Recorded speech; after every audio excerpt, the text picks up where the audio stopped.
Shout out to Jamie, won't hear this, who took it upon himself. Still in search of his diploma? Yeah. Brad, you and I knew each other, but not as well as we do now. Yeah. During COVID, I shot John a listing for a bowling alley in Pella, Iowa. Okay. Yeah, I remember And that. it had the most amazing bar. Okay. I mean, the pictures of the bowling alley were fine. The bar was amazing. Yeah. So I sent this to John, and I was like, I don't know if I could live in Pella, but this would be Right. amazing. So I reached out to the people, and I was like, so what's going on? Why is Bar this got selling? closed down. And because you would think that by the pictures, this bar would, Yeah. you wouldn't have to bowl a single frame. And Right. the bar, it was just the opposite. The bar would not support Right. the bowling alley, Yeah. and that was the end of it. In Pella, there's not enough Well, people to. No. Who wants to keep up with wooden bowling shoes? Right. Clunky. Right. You had to put like Old English instead of Lysol. Ready, break. Hey, here we are, boys. How's the go going? Mickey, Donley, back together again. Solid, Ray. It's good to see you. A little bit hazardous weather tonight, but we'll get through that. Luckily, we're inside. John and I had a nice discussion on whether or not society's gone weak on tornado sirens. Like, do they use them too liberally? Yeah. It seems like Yeah, did you hear the siren go off a minute I ago? don't think I did. It did. It went off. And like I told Ray, I feel like animals were It flying had- through the sky when they Yeah. went off when we were kids. And Yeah. now it'll go off and I don't know. I don't even know if it's raining right now. right. Yeah, I walked up. I wasn't. What? In my town, it was to the discretion of the mayor. The mayor, like, nah, not yet. Yeah. Not yet. Yeah. I'll let you know. So, all right, we're back together. It's been a little bit. We had a clip show last week. You guys have been out and about. The both of you were out in California a little bit. What was going on out there? Yeah, so we had a work event out in San Diego. We have an annual sales meeting that we get a good group together. And one of the traditions that's kind of emerged from that is there's a block of time that's dedicated to some kind of a recreation. Most of the company golfs. That's usually the primary activity. Brad and I, several years ago, spun off, made arrangements to rent bicycles, and have offered the opportunity for people to join us on a bike ride. And it's kind of gotten a little bit of an urban legend status. We've ironically had some inclement weather in Arizona and some things like that have kind of added to the legend of it. Right. So the cycling crews kind of come and go, but we were in San Diego this year. Weather was perfect. There's no hill to be found along the waterfront. Right. We rented some bikes. We had a good crew. I had 10. Yeah. I think there was 10 of us. 10 Yeah. people. Yeah, it was a good crew. So we got, not as many miles of stops, but nonetheless, we had Right. some super quality stops. The first one of which was the famous Kansas City barbecue from Top Gun. Yes. Great balls Yeah. of fire and the piano and all that. Right. So I think just the appeal of that stop lured some extra riders in. We went up and down the boulevard on the beach and then Yeah. took the ferry across to Coronado Island and hit some really cool Solid dive bars. dive bars in Right. Coronado. Yeah. Yeah. Got maybe the largest shot at tequila I think we've ever been served. Yeah. It would probably compete with what you can get at the job site, I would say. What kind of quality was it? Was it terrible or was it? No. It was good bad tequila. It was definitely bottom shelf glass bottle, but I can't remember if it was Juarez. It was Toro. Toro. Yeah. Yeah. The bull brought the horns. right? Yeah. And Well about poured. Toro. Yeah. it just was a 6 ounce type. yeah. It was shot. fantastic. It was a double gold. The look on some of our coworkers' eyes who weren't totally. No. I think people had heard of bottom shelf tequila when they saw us ordering it. It was one thing, and then when they saw it poured, Right. Yeah. there were some Got eyeballs real. as big as saucers. Yeah. So are some of these people listeners?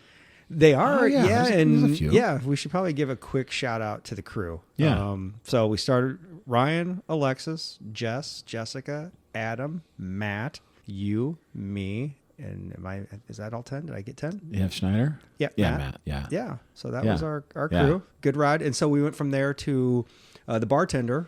The first bar we went to was called the Little Club. Little club. Yep. And she was super awesome and recommended that we go to, we got to remember the name. Was it Dave's? Dave's Palm. I Dave's think. Palm. Yeah. And it's a famous dive bar that the Navy SEALs that train there frequent. Right. And so we went in that place, did not disappoint. It was, yeah.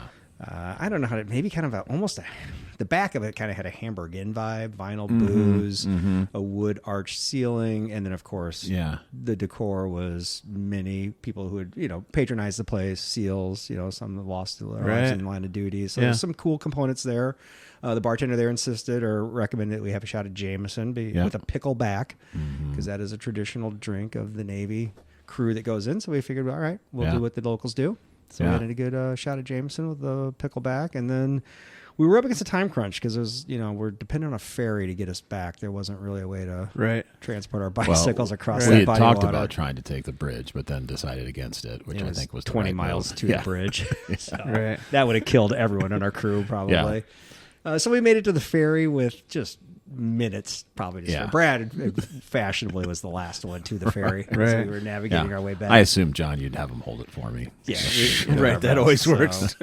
Hold the ferry. So we'll throw a couple pics of that. I put a couple already if you follow our Facebook page, Yeah. but we'll put a couple more with the episode in the comments. And so it Yeah. was fun. It was, beautiful weather, flat ride. Great Everyone had crew. fun. I think we'll have all 10 of them back again, and maybe next time it'll be more Yeah. punishing. But Yeah. This No, time was- the It was photos great. are great, man. To see the places for the seals were at, the Top Gun bar, that was really Yeah. cool. So, yeah, it was a nice stop. John, you went to Germany and had a little bit of time there. I did, yeah. So work took me over there. And fortunately, my wife's schedule allowed her to travel with me. So I had a running mate in the evenings. And so we did have a chance to hit a couple. I was in Munich. Not a ton of free time, but I did visit the Lowenbrau Beer Hall. Really? Lived up to its name. It's definitely a little fancier Yeah. than Hofbrauhaus and some of the others. So it's a special occasion type place. I felt out of place. I didn't have a three-piece suit. Right. You always have to have the Um, 3-piece suit in order to be in place. Yeah. But Yeah, and I was inclined to get the biggest steak they had. Mm-hmm. The famous thing at the Lowenbrau Beer Hall is the currywurst. Okay, yeah. So we with split a that? currywurst. It was Nice. solid, but not a big steak. And then obviously we logged a little quality time after work was done at the Hofbrauhaus, which obviously I'd never been, but lived up to every expectation. Large beers, cold beers, a lot of sausages, it's Lot all of the things. sausage. Souvenir signs. One disappointing thing, they had a great band, huge in Kenosha, but they were playing. They allegedly claim not to know in heaven there is no beer. So, interesting. yeah, and even Becky, she's persistent. She got talked to text out. She was giving it to him in German, and they played something that kind of sounded like they were on the right medley, but it was not that. So we had to live without a good video of In Heaven There Is No Beer. Right. But you won't be surprised. Becky logged some time on the dance floor with some 80-year-old German guys in lederhosen. There you which go. was Right. fantastic. She was as happy as they were, I think. So I need photos of that. yeah, we'll put a couple of those up too. Yeah, nice. Brad, you did a little trip down to Indy. Yeah, just driving trip down for the women's Big Ten tournament. I think I've done a few of these now, and I was saying before, I was just lucky that this time I entered the Gainbridge Arena or Field Yeah, House or whatever yeah. they call it, on my own 2 feet, because last Right. time I had just this crazy bulging disc situation where I could not walk. It was brutal. So this year got in, arrived unscathed, attended the games. First 2 games went great. Right. Iowa beat Illinois, and then in pretty good fashion we took care of Michigan, which was good. The final was rough, Right. but aside from that, didn't have a lot of dive bar experiences in Indy. Despite I had a friend of ours, T-Mac, who's a listener, had sent me a list. Hit some good restaurants and some nice bars and Hey, so forth. Tell us about that restaurant you went to. That looked really good. Bluebeard? Yeah. So the Bluebeard was recommended. I have a mutual friend. Well, my wife and I studied with both these folks at Central College, Jeff Olson, Dr. Olson, and his wife, Carlin. And they lived just outside Indianapolis, and they had set up, and so they came in and they had set up a dinner at a place called Bluebeard, which has some association with Kurt Vonnegut, who spent some time Right. in Indy or is Yeah. from Indy. Former Foxhead Tavern Yeah. patron, I think. Yeah, Something like that. exactly. So there you go. Links up. And it was just a great, fantastic menu. We did it all family style. Just had a bunch of different great dishes. They had a steak and a pork chop and some great fish dishes and charcuterie board. And we just kind of laid it out like we were doing tapas and had some great cocktails. And highly recommend Bluebird. So it was, I didn't get the biggest steak in Munich, but I assume you got a fair steak at St. Elmo's while you were there. I did. Really quick steak. Did you do the cocktail sauce? Of course. And then what was the drink program? I went with Old Fashions. Yeah, solid move. I went with Old Fashions there. Same at Bluebird.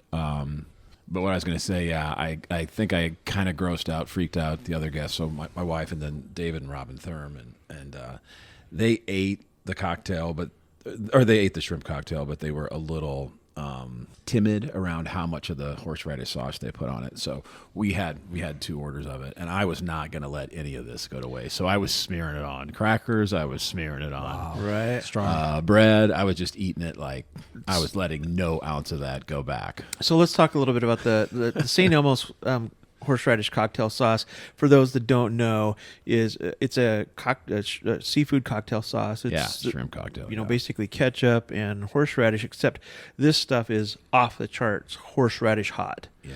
And there's no getting away from it. I mean, when you eat it, it's hot, but when you exhale out the end of your nose, it's absolutely... So at the halftime of the women's tournament game, they had a cocktail eating. Oh, did they? Yeah. Okay. So they had like 4 dudes lined up with shrimp and then St. Elmo's Fire cocktail sauce. Yeah. And it was the first person done, and the dude that did it just chugged it, because that's the only way insane. you're going to survive that. So hot. It's so good. It's so good. I wasn't going to waste it. People were worried about me, but I managed fine. We normally only promote local businesses, but pro tip, only at Christmas time, your Costco will have St. Elmo's cocktail sauce. Oh, It's just like for like a 3-week window, and that's it. So It's if so you're curious, hot. It is so hot that I have taken like a couple tablespoons and added ketchup to it and lime juice, and it's still insanely hot. There's just no diluting it. It's the horseradish. Things out. It's wild. 80s trivia question, since we kind of go into classics from the 80s. Is the establishment in Indiana in any way related to a film that we know of the same St. Elmo's Fire, right? Like I definitely saw that. I'm trying to. It's been a minute. And Kind of the Brat Pack group. I'm not aware of a connection. And it was a bar. I don't know if it's a bar in Indianapolis, but it was a St. Elmo's Fire was a bar, and I think St. Elmo's Fire is a some sort of meteorological type of thing, sort of like an aura. They're not related. Or something like that. They might be. Okay. If only we had a trained weather spotter at the table that could confirm something like this for us. Exactly. Once again, disappointing. God damn, I'm looking forward to getting back and check my rain gauge. Yeah. So the other thing is, Dave Zolo was our last person. A lot of good feedback there. Had a lot of great feedback. Dave was such a great, interesting, guest to have, and I heard from a lot of folks who really enjoyed it. And it was also great to, shortly after that, to go see him. I think it was his next available show, potentially, when he was playing at the Walker Homestead. Put on a nice little low-key show, but throughout. Did you get some dead flowers for you? The dead flowers was thrown out. Okay. Washington County was within Check the all first the boxes. couple. Oh, yeah. Did anyone ask for Freebird? I don't think so. No. But thanks, Dave, for being on. If you're listening, Yeah, he was an awesome guest. It was a great interview. John, you spent some time on a major bar crawl with our P1 listener, John Langland. I did, yeah. He celebrated a birthday, and his birthday entailed a dive bar crawl, so it was fun to catch up with him. He led me to Gabe's, which I had been in Gabe's for music events. Yeah. I don't know the last time I'd been in the little bar downstairs at Gabe's, like at a time when there was no concert or anything. But I mean, it's worth visiting. Sometimes checks all the mandatory boxes, and the urinals filled with ice, so which is a unique setting. And so it was a good time. We got a couple tang bombs for his birthday, and so shout out to John for his birthday. The photos that came through, same as you. I've been to Gabe's for sure, but mainly upstairs for concerts and so forth. Must get there. I'm sorry to have missed it, John. Happy birthday, and we're gonna have to get John. You also did the club car, right? We hit the club car. Yeah. So club car in there, and finished at Foxhead and all the things. So it was a good bar crawl for John's birthday. We'll have to get him a chair for it, because I forgot he was a DJ in the 80s, 90s of Iowa City. Fieldhouse. He was that, bouncers to the dance floor. That was John Langland making those calls. Right. All right, boys. Let's get to the meat of the matter here. Right. Americans have a long tradition of turning just about any excuse into a celebration, and a lot of those celebrations happen to involve the raising of a glass. From the green beer of St. Patrick's Day to the champagne toast of New Year's Eve to beads and parties during Mardi Gras, the margaritas of Cinco de Mayo and the backyard coolers of Independence Day, the watch parties of Super Bowl Sunday, and the steins raised of Oktoberfest. Americans love getting together with their friends and family and getting blotto. In this podcast, we're going to talk about these beloved drinking holidays and the traditions, the stories, and the celebrations that surround them.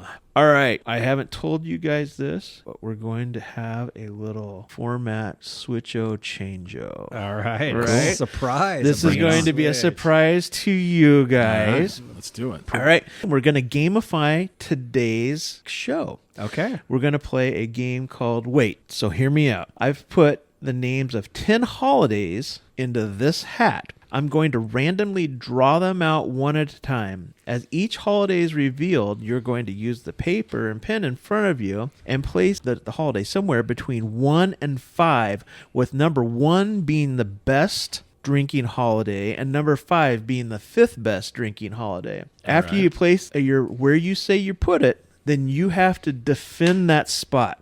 And you can defend it, or you could tell a brief story that you have from your past about that drinking holiday. Okay. At the end of the 5th round, we're going to look back at our lists and see whether or not we got them right. I just want to make sure I understand this. You're going to hypothetically say 4th of July. Right. And we're going to slot it without knowing the rest of the holidays. Right. Into a position. And you don't know what the holidays are. And these are all real holidays? You're going to make real holidays. Yeah. How many of them will there be in total? 5. There's going to be 10, but you're gonna judge 5. So there's going to be 5 in the hat when we're done.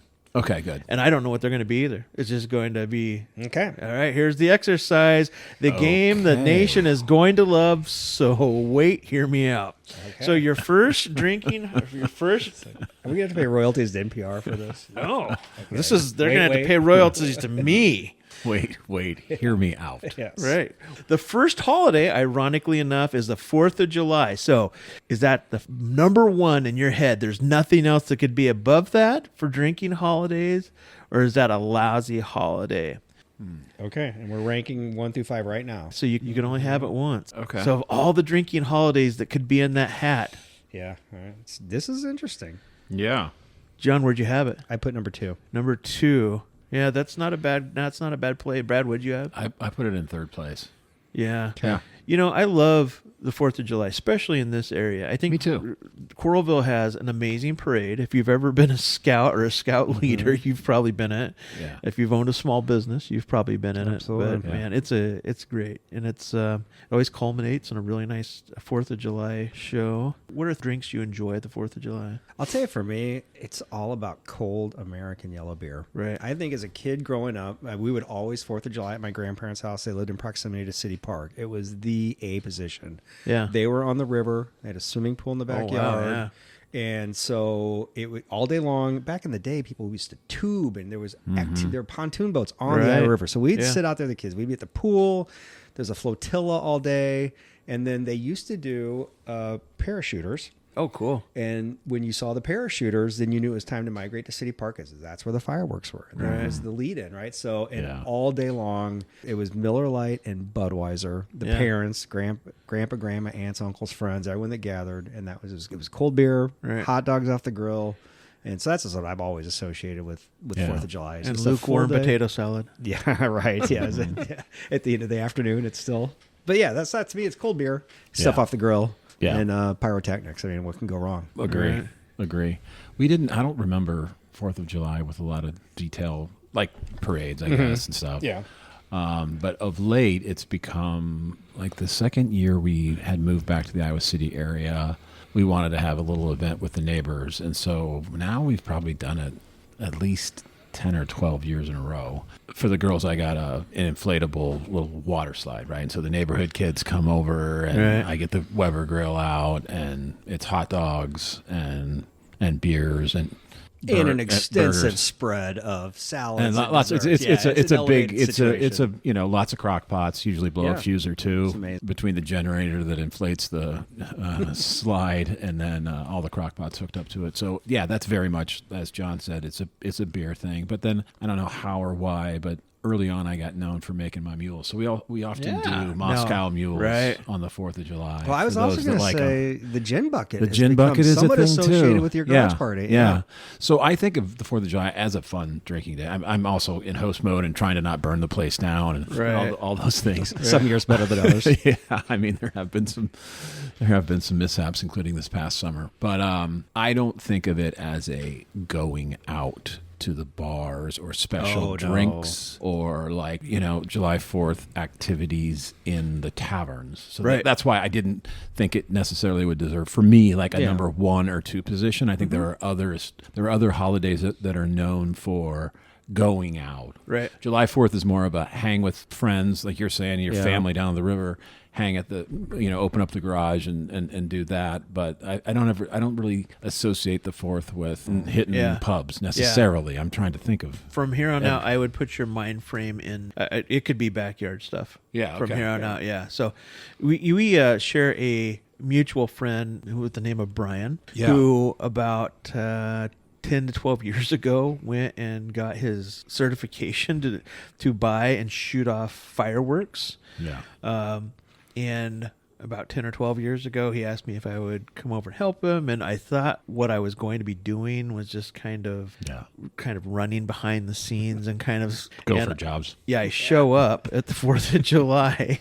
I've got like Birkenstocks on, and all of a sudden, A white linen shirt. right. And then he hands me a lighter, that it's one of the long lighters, but and he goes, all right. And I said, what am I going to do with this? He goes, you're going to be responsible for these 15 fireworks. And I was like, okay, did not small sign fireworks. up for this. Yeah. I mean, you're looking at these things that are like coffee cans, and Yeah. so I said, how do you do it? And he goes, yeah, I've kind of got these poking out here. Once you light it, you stand back here. And like, all right. So I did a crash course. He went for like 9 weeks and got on the ATF registry. And I like took a 10-minute lesson on how to not blow my head off. But it's kind of fun. But but unfortunately, it's not a drinking holiday, because if you shoot fireworks off, for me, I can't drink. So afterwards, we all tip one back. All right, here we go. Here's our second one, Oktoberfest. So, interestingly enough, Oktoberfest is one of those holidays that we have taken with us, some people from the old country. Now, the Germans go all out in Oktoberfest, even more than we do. I mean, it's a month-long deal for them. But have either of the two of you been in Germany for Oktoberfest? Nope, I have not. Not in Munich during Oktoberfest. I've been there like in October. Oktoberfest, it's a long period of time. I think there's a few particular days, but I've been in the proximity, yes. But I have not been to the Hofbrauhaus during. So, a lot of times in the United States, it is every once in a while you'll find a real German place that goes all out. I think Milwaukee is kind of known for their Oktoberfest. La Crosse, is, Wisconsin. I think the biggest Oktoberfest outside of Munich. Yeah. La Crosse, Wisconsin. Yeah. The Amana colonies go for it a little Oh bit. yeah, they're around. But Yeah. I'm sorry, Amanda. I should have thought of you Yeah. immediately. I just The Amana colonies, for those that are not in this area, is a small cooperative community that is a couple hundred years old. Well, 100 years old. They are kind of have all German heritage, and they've held on to a lot of their traditions. And brewing beer is one of them. So. Yeah. hey, not the least of which is Hocktoberfest. It takes place on Exactly. Melrose Exactly. at the Rose Club every year. But Exactly. You ready for your next one? Anybody got Yep. anything else? All right, here the next one is coming up here next week, next Tuesday, St. Patrick's Day. So St. Patrick's Day is obviously a one-day focused drinking holiday. Well, interestingly enough, it is something that the Americas have really made very different than Ireland. So I think I heard at one point there are like 50 million Irish Americans and there are like 5 million Irish. And over in Ireland, it started out as a religious holiday. A day of it started off in service in the church, and it was a religious holiday. And the United States is the one that, started dyeing the rivers green. And the first St. Patrick's Day parade was in the United States. So where do you have that, you John? know what? I put it number one for straight up drinking holiday. Yeah. Yeah, to me, it is the one holiday. It is a one-day deal. Everybody participates, and it is just become largely about the drinking. Whether you're into green beer or you think you're more traditional, you're doing Guinness or Black and Tans or you're into Jameson. But it's, to me, like like I said, the participation's so high. Everyone does, no matter what day of week it is. People carve out the time for it, and so if you're looking to me, it's just a straight up drinking holiday. Yeah, I put it number one. Brad, how do you observe? Same. I mean, I had it in the first place as well, like John did, for similar reasons. How do I celebrate St. Patrick's Day? Yeah. It's been mixed. I lived in Chicagoland for a while, so I took part in the revelry that is the Right. dyeing of the river and Right. hitting all the Irish pubs in Chicago. I've been out and about. It was a little different because I was on a work trip, but I was in New York City for the New York City St. Patrick's Day parade. That was super memorable. I remember introducing St. Patrick's Day, even though people knew about it, but like when we lived in Belgium for a little bit, that there was a couple pubs, Right. Irish pubs, as you have in any city, and so I drug out some of the local Belgians to St. Patrick's Day, just traditional drinking Guinness, drinking green beers, Right. Irish stew and whatnot. But when I was a kid, because my grandfather played the pipes and had immigrated from Northern Ireland, he used to march in the Cedar Rapids St. Patrick's Oh, Day cool. parade. Yeah. I think that's still a pretty That's still pretty decent. Cedar Rapids does a huge St. Patrick's Day. Yeah. No. So I've had a little taste of St. Pat's around the world, and usually involves sometimes a parade and definitely green beers in a bar. One of my favorite way back St. Patrick's stories, I've alluded to this on the podcast before, but I spent some time in law enforcement, and maybe like circa 1996 or so, our good friend Dennis Mahoney owns an Irish pub, or Right. did own an Irish pub at that time on the northeast side of Cedar Rapids. He obtained a street permit to like partition off the street in front of his bar and have a street party for St. Patrick's Day. And it was super controversial at the time, and it like barely passed the city council to approve this, but they did. Right. And so he was going to open at like 7 a.m. on St. Patrick's Day and have this street party, and everyone in the city was all fired up about it. At that time, we were working the midnight shift that was scheduled to get off at 8 a.m, and like 2/3 of us all took off an hour early so we could go to the St. Patrick's party. So we go up there, we go inside, and we're getting our Guinnesses and stuff, and we come out, and the mayor, the chief of police, the fire marshal, a couple city council are all there to see if this is going to be just a disastrous mayhem, and who comes out to fill the first half of the midnight police shift. Right. They just looked at us, the chief of Finest police. in the city. We expect nothing less. That's awesome. I will tell you, one of the best kept secrets in the Midwest is Galena, Illinois. Okay. Huge Irish population. So it was a mining community. Okay. A lot of the Irish and Scott got kind of pulled into it because it was hard work, and there was always another person to come along in the family. So I want to say maybe 10,000 people show up in Galena from outside of Galena. Yeah. And they have a huge parade. Yep. And the parade is families, right? Yes. And so they have a contest, like who has the biggest family marching in the parade, who has the person that came from the furthest distance. And you'll be sitting in a bar and somebody will come up and say, like, what's your last name? Do you or any of your siblings married to a Fitzpatrick? Yeah. No. And then they'll just go on. They'll just leave you. They're looking. They will drag any Fitzpatrick they can into their clan to march down. That's amazing. Yeah. And it's not like fire trucks and Roto-Rooter. I mean, it's a legitimate parade where there's interesting things to see. So if you live within 2 hours of Galena, I will tell you, you will not be let down at the spectacle when they do the parade down the main street. So St. Patrick's Day also used to be a really solid beer advertisement holiday. yeah. You get a lot of that, and it's there. It's clearly still there, but I don't think I would submit to you that green beer isn't as nearly as popular as it was in the 70s and early 80s.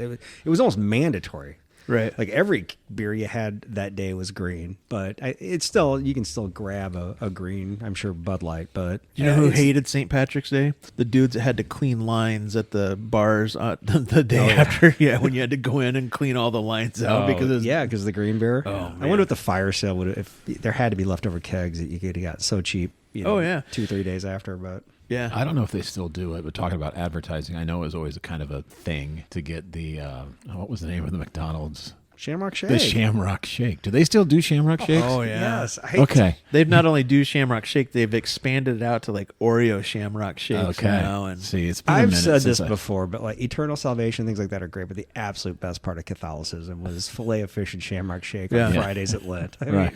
this is the only time of the year where I will guarantee their ice cream machines will work. Like there's like Okay. there's like I gotta 40 get one of days of those the this year year. that It's their been ice a cream minute. machines will Yeah. work. Shamrock Shake season, they know where their bread is buttered. 100%. So all right, so on to the next. Well, how many was that? Was we it? got two left. 3, so 2 left. So Fat Tuesday, Mardi Gras. Okay. Okay. Yeah. Well, I don't have a lot more. So Fat Tuesday, we're actually in the Lent season right now. Mm-hmm. So it's kind of, I don't know if it's gotten any bigger, but I will tell you, my personal experience is not New Orleans. It's Soulard, St. Louis. Okay. So it's Soulard's a neighborhood within St. Louis. They have a huge Mardi Gras parade, and they have amazing food, and that whole Soulard area just kind of basically is one huge party. It's maybe a 12 block by 12 block, and it's just like a tailgate in Iowa. Everything, the air smells great, because people are making jambalaya, but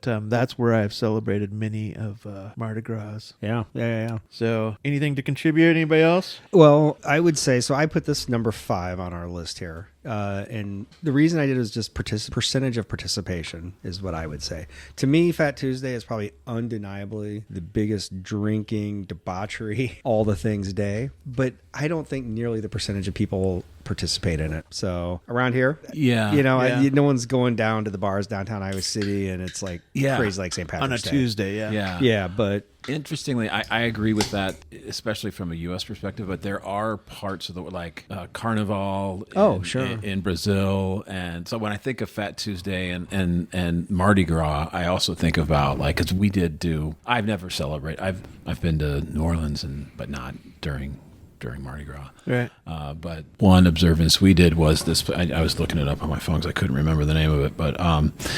The Carnival in Banche, which is a place in Belgium, they have this crazy ass kind of like guys dressed up in these like jester outfits up on giant stilts, right? And they throw oranges. Yeah. Like, I don't know why, but they throw oranges at you. I'm sure I'll read Right. up on Find it, out but why. I've been to a few Fat Tuesday-esque or Carnival Yeah. events in other places than Iowa, but I've never really done a Fat Tuesday. Like to your Yeah. point, Right. no one really has a Fat Tuesday. and shake at same. I've not McDonald's. been to New Orleans for Mardi Gras, but it's amazing when you go to New Orleans almost any time of year.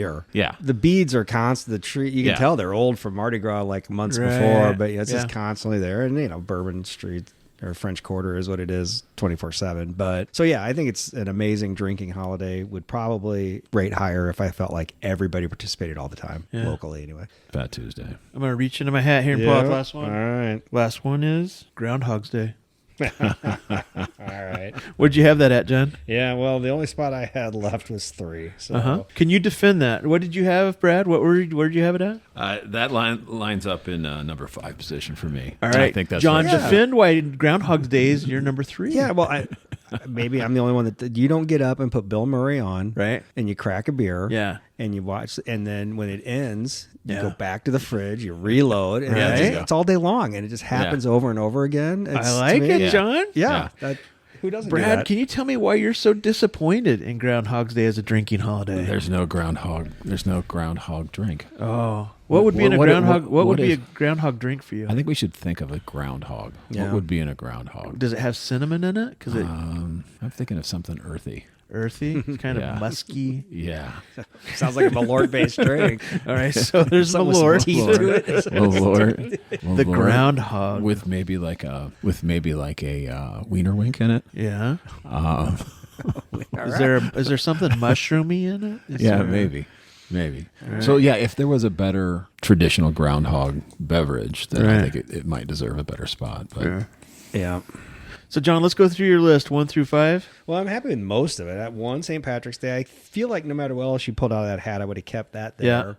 Yeah. 4th of July at number 2, which I'm fine with. Yeah. I would have. There's probably a couple you have in that hat if you pull them out that we would maybe put up there. Groundhog Day, I got stuck in number 3. Obviously, it wouldn't merit there, but it is. Yeah, that's the fun of this game. Yeah, and I like Oktoberfest above Fat Tuesday, so I'm happy with this sequence. Yeah, that we pretty came up well with. played. Brad, what's yours? yeah, I'm happy with mine too. I had St. Pat's in number 1. I had Oktoberfest and number 2, Yeah. both heavily basically about the drinking. It is the reason for Yeah. the holiday. So I think that makes sense. 1 and 2. July 4th is not that. It's Independence Day, but there's a lot of tradition around it that involves drinking beers. Fat Tuesday, yes, it's globally celebrated with different traditions. In the U.S., definitely drinking, but it's probably less participated in. And then Groundhog's Day. You guys want to run through what we didn't read? Yeah, if you have I'd be curious any to hear. thoughts about that? Yeah. So New Year's Eve. Yeah, I mean, Yeah. it's not my favorite holiday per se. Again, I spent enough time in law enforcement that it Same. became the bane of my existence for many years. But it is undeniably, probably a lot of people would say it is the number 1 drinking occasion of the year. Yeah. I'd put it top 3 for sure. I'd put it above July 4th.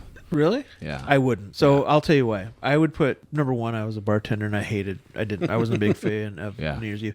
But you're basically going somewhere to pay overpriced booze to stand in line because everybody else is there. By the end of the night, you're only drinking like 3 or 4 drinks if you go out because the crowds are so absolutely packed. Where the 4th of July, you're drinking your first beer at 9:00 in the morning, or Bloody Mary, or vodka lemonade or whatever. It is, of course, the amateur hour for. Yeah. But it is a drinking holiday, it's but about it's it. not my. It would be really low on. So my, I wouldn't put that on my personal favorites, but I think if it were to be drawn from the hat, I'd put it above July 4th. Yeah. Right. All right. Super Bowl Sunday. Yeah, so that's again, I think a lot of people would say maybe that is a top. I was expecting that to come out of the hat, and I would have left it a couple notches down because it's a Sunday, and no matter how late the game goes, it just doesn't carry the festiveness through the whole night like some of the other holidays, and I would say I associate that maybe as a bigger pizza holiday than a drinking holiday, but no. And I mean, it's technically, although a lot of people talk about it, it's not actually a recognized.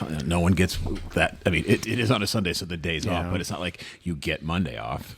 Yes. Right? It's more participated in than other things on this list. Yeah. But it is not actually a holiday by the strict sense of. Yeah, some of these other things, his more like the beer, the drinking is just simultaneous with the holiday. Yeah. There's a lot of other components of Super Bowl Sunday, drinking clearly that, but the game, the ads, the food, the party, so.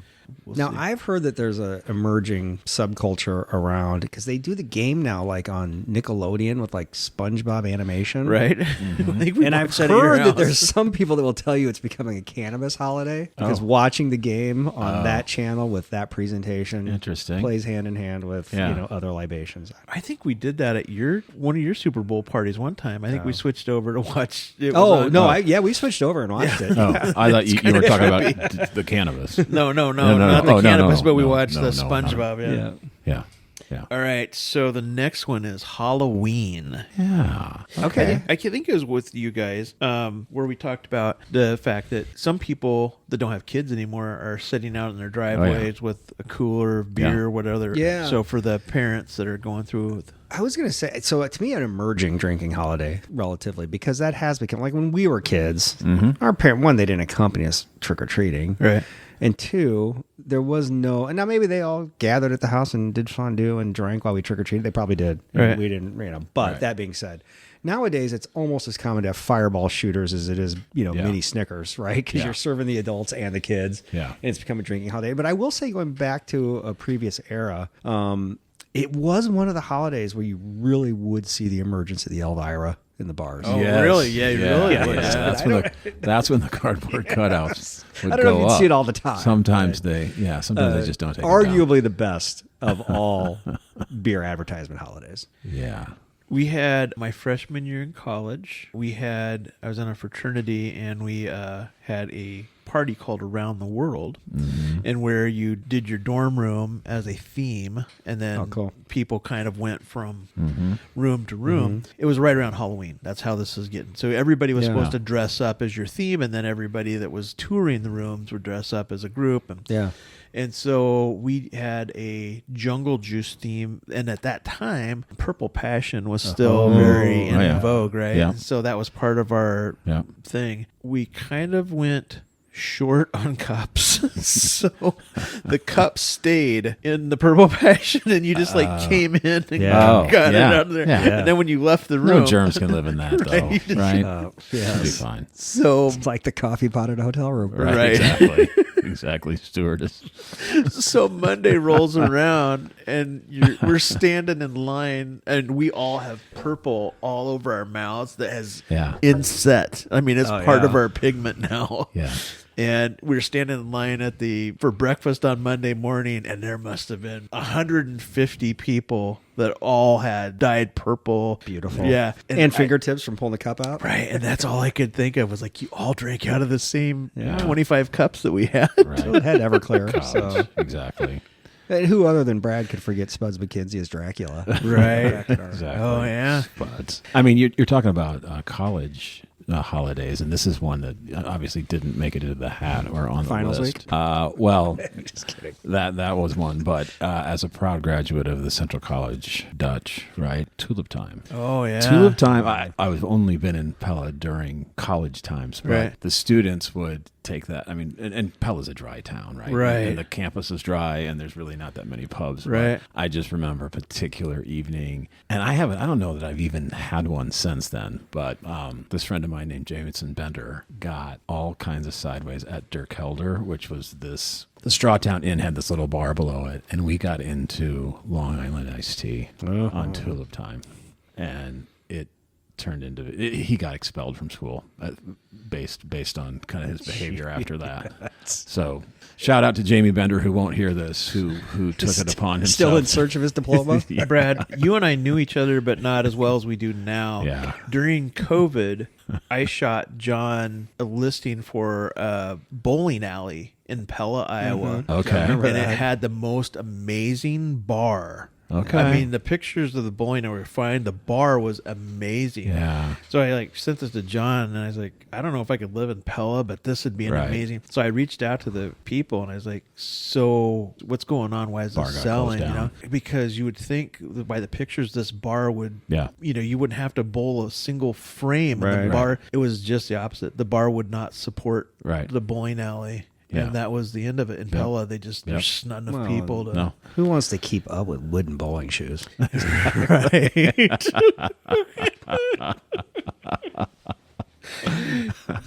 Not good. Clunky. Right. You had to put Old English instead of Lysol. That's good. All right. So the last one is Cinco de Mayo, another holiday that the gringos have absconded from another culture. Yeah. The Cinco de Mayo, I think, is not the Mexican army winning a war. They just won a single battle against the French on the 5th of May. But it's something that in the American culture we have taken from them, and we've Yeah. make it a reason to drink margaritas in May. Yeah. Yeah. I can't think of a single Cinco de Mayo event. I don't know that I've been places where on Cinco de Mayo, and I guess maybe had a margarita, but I've never made plans. Yeah, I would call it newer school around here as well, right? In the U.S., it's last 20 years or so, it's gotten more popular maybe, and places lean into it a little bit, but I would have rated it lower on my list for participation alone. We, I will say, I have celebrated Cinco de Mayo. We have a Mexican restaurant that's close to our house, and I cannot recall its name right now. It's Fiesta. Anyway, it's like what's kind of stumbling distance within our house. My wife's friends have made it a point to go there and celebrate, and they have these huge vessels that they fill with margaritas, and I can't remember how much it is, but it's definitely a deal. Yeah. And you're basically opening up the bottom of a funnel. Yeah. And they keep on filling it. And this group's a lot of fun. It is funny because my wife and these women go there all the time, and I don't know, I think they're good tippers. The men always seem to be very anxious or very eager to see them come in the front door. Yeah. But anyway, one time we convinced them that it was Cinco de March. Yeah. And they kind of looked at each other and then didn't necessarily argue with us, and out came the big vessels that are reserved for the 5th of May, and we had the 5th of March. So. Well, one of the things that Fiesta did, and I think they've kept it since COVID, was they would send you out the door with these huge things of margarita. During COVID, all the rules changed. Okay. Right. Yeah. Roadies. And I would dare say, I think that COVID time, there was a garage party that included these things. But I think to this day, you can still go up there and just walk away with this big plastic jug of their margarita, which you clearly couldn't do pre. Mm-hmm. But to your story, just it reminded me of, this isn't Cinco de Mayo, but in college, we went out to a bowl game in California. A big group of us road tripped out and went down to Tijuana. Yeah. And so you got half guys, half girls. We go into Tijuana, we sit out at a cantina, right? And I'll order what we thought were the same margaritas, and the gringos all got little plastic cups, and these margaritas that came out for the girls, huge glass, cactus, all this stuff, like, and we're all paying the same amount. Right. All right, boys, you got it all in your systems? I think so. Happy holidays. Happy holidays. Yeah. So thank you, everybody, for liking us, subscribing, and referring us to your friends. We really appreciate that. Get the good word out. We will see you next time. Bye-bye.